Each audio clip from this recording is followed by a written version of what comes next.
সনাতন হিন্দু ধর্মাবলম্বী বাঙালিদের ১২ মাসে ১৩ পার্বণ। এর মধ্যে অন্যতম একটি হলো পৌষ পার্বণ।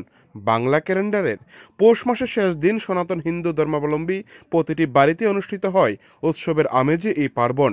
ঐতিহ্যবাহী এই উৎসবকে ঘিরে রাজ্যের প্রতিটি বাঙালি হিন্দুর ঘরে ঘরে চলছে জোর প্রস্তুতি। পৌষ পার্বণ মানেই প্রতিটি পরিবারে রকমারি পিঠে পুলির আয়োজন। তবে এই পার্বণের অন্যতম আকর্ষণ হলো নতুন ধানের চালের গুঁড়ো দিয়ে বাড়ির উঠোনে আলপনা আঁকা।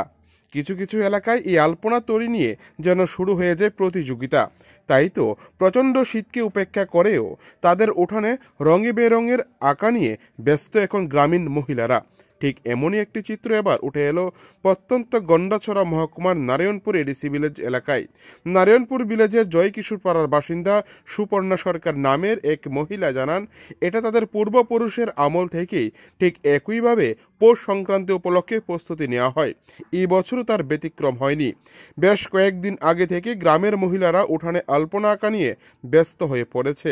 তিনি আরও জানান, পৌষ সংক্রান্তি অর্থাৎ আলস্তির দিনে রকমারি পিঠে পুলি সহ ভালো মন্দ রান্না করে ভগবানের উদ্দেশ্যে পূজা করা হয় এবং সেই দিন সকাল থেকেই প্রতি ঘরে ঘরে অনুষ্ঠিত হয় নাম সংকীর্তন।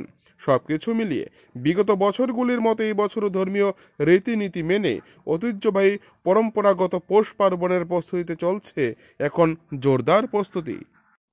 নমস্কার, আমার নাম সুপর্ণা সরকার, বাড়ি জয়কিশোরপাড়া, ঘণ্টাঝাড়া জয়কিশোরপাড়া।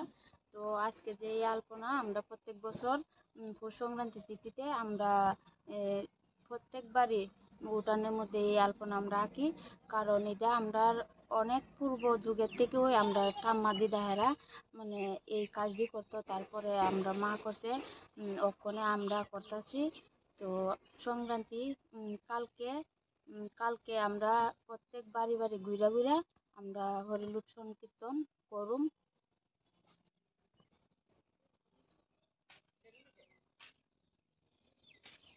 এই পৌষ সংক্রান্তি সামনে রেখে আমরা প্রত্যেক বছর বছর সবার বাড়িতে আমরা পিঠা টিঠা বানাই।